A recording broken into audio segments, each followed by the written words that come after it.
తక్కువ మెజార్టీ రాలే, మాకు డబ్బులు మాకు పెంచింది 100%. 7% ఉన్న ఓటు బ్యాంక్ మాది 14% పెరిగింది. మాది గెలిపోవడం ఒక పార్టీ గెలిచి 119 స్థానాలు గెలవాలనుకోండి కదా. బీఆర్ఎస్ ఇప్పుడు మొన్న ఎన్నికల వరకు కూడా ఇదే ప్రచారం చేశారు. కాంగ్రెస్ పార్టీలు ప్రచారం చేశారు, ఒక సెక్షన్ మీడియా ప్రచారం చేశారు. ఏమని? బీఆర్ఎస్ బీజేపీ ఒకటే, బీఆర్ఎస్ బీజేపీ ఒకటే చెప్పండి. అదే బీఆర్ఎస్ బీజేపీ ఎక్కడ ఒకటి చెప్పండి, ఒకసారి చెప్పండి. బీఆర్ఎస్ బీజేపీ ఒకటైతే ఎన్నికల మొన్న అట్లా అన్నారు కదా, శాసనసభ ఎన్నికల ముందు కూడా బీఆర్ఎస్ బీజేపీ కలిసి పోటీ చేస్తామా? కాంగ్రెస్ పార్టీ చాలామంది అభ్యర్థులకు పైసలు ఇచ్చింది కేసీఆర్. బీఆర్ఎస్ కాంగ్రెస్ ఒకటి. ఇవాళ రాబోయే పార్లమెంట్ ఎన్నికల్లో బీజేపీని ఓడగొట్టాలి, బీజేపీ స్థానాలు రాకుండా చేయాలని చెప్పి బీఆర్ఎస్ కాంగ్రెస్ కలిసి ఆడుతున్న నాటకమే. కాబట్టి బీఆర్ఎస్ కాంగ్రెస్ ఒకటి, గతంలో కలిసి పోటీ చేశారు.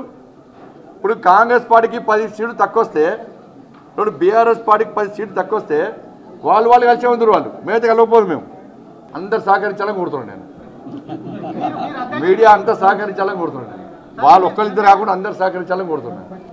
జాయినింగ్ కావాల్సిన బాధ్యత కావాల్సిందే, దాన్ని ఏం ఇబ్బంది లేదు. ఎవరైనా రావాల్సిందే.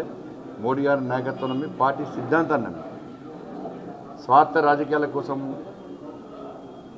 స్వలాభం కోసము వచ్చేటువంటి నాయకులను భారతీయ జనతా పార్టీ స్వాగతించదు, వాళ్ళు ప్రోత్సహించదు.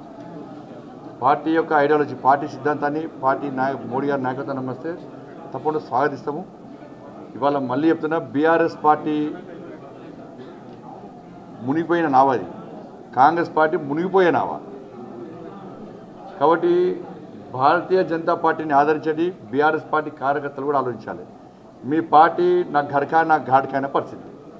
ఇలా పార్లమెంట్లో మీ పార్టీకి ఓటేస్తే ఏ లాభం?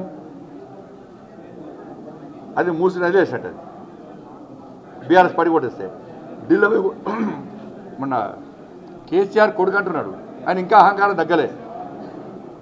బీఆర్ఎస్ పార్టీ ఓడిపోవడానికి కారణం కేసీఆర్ కొడుకు యొక్క అహంకారమే. ఇది 100% ఫ్యాక్ట్. కానీ మేము ఇంకా అధికారంలో అనుకుంటున్నాను. ఇంకా అహంకారం తప్పుతలేదు. ఏదైనా కాంగ్రెస్ పార్టీలు కరెక్ట్ కౌంటర్ ఇస్తలేరు. మేము ఇస్తున్నాం కౌంటర్ కాబట్టి. అధికారుల పార్టీ కౌంటర్ ఇస్తలేదు, వాళ్ళు కలిసి ఉన్నారు ఇద్దరు. కౌంటర్ మేము ఇస్తున్నాం కాబట్టి వీళ్ళు మా మీద మందలకే పడుతున్నారు. వాళ్ళు కలిసి బీఆర్ఎస్ పార్టీ గెలుస్తారట, పార్లమెంట్లో తెలంగాణ వాదం వినిపిస్తారట. నీ పార్టీలకు వెళ్ళి తెలంగాణ పేరునే తొలగించిన మూర్ఖత్వ పార్టీని ఇది. నీ పార్టీలకు వెళ్ళి తెలంగాణ అనేటువంటి పదాన్ని తీసేటువంటి పార్టీ నీ పార్టీ. మరి మీ అయ్యవై మహారాష్ట్రలో పోటీ చేస్తారు. ఇవాళ బీఆర్ఎస్ స్పష్టం చేయాలి, మీది జాతీయ పార్టీ ప్రాంతీయ పార్టీ.